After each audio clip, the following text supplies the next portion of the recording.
Con Roger Molina, mister del Forte dei Marmi Versilia, una prestazione eccellente, peccato non siano arrivati i punti perché i ragazzi veramente hanno fatto un'eccellente prestazione.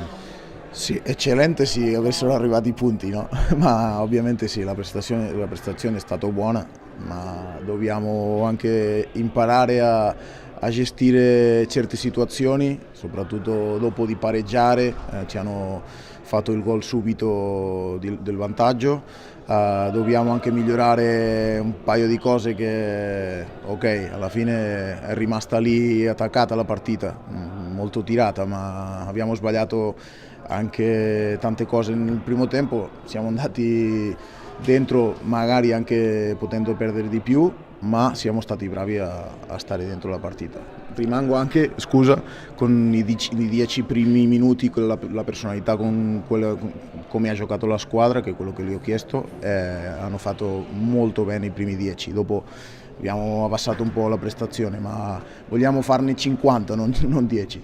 C'è stato un momento in cui il Viareggio lasciava scorrere il tempo e insomma il Forte Armi ci ha provato in più occasioni.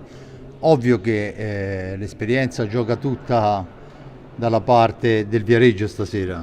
Sì, ma penso che alla fine anche un po' li bruciava, no? Perché noi siamo stati bravi anche a pressarli e a recuperare tante palline, abbiamo avuto occasioni, abbiamo avuto anche il poter pareggiare con un rigore. Alla fine questi episodi magari la potevamo giocare meglio e giocare anche più opzioni di gol negli ultimi minuti, ma ok, portiamo solo 2 mesi lavorando, penso che abbiamo anche tanto da imparare e di migliorare come squadra e per questo ci siamo, per migliorarla.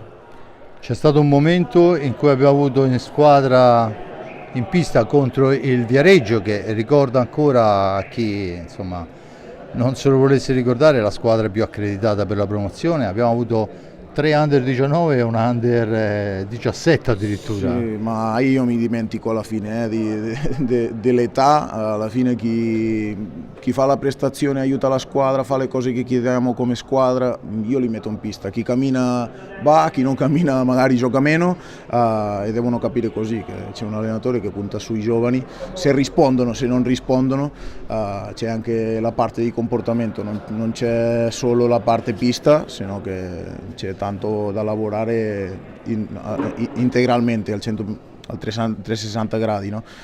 Cerchiamo di lavorare così, la società è dietro su questa strada qua e sono contento per il momento di come stanno rispondendo. Bene, io ti ringrazio e ci sentiamo alla prossima. Grazie Fabio.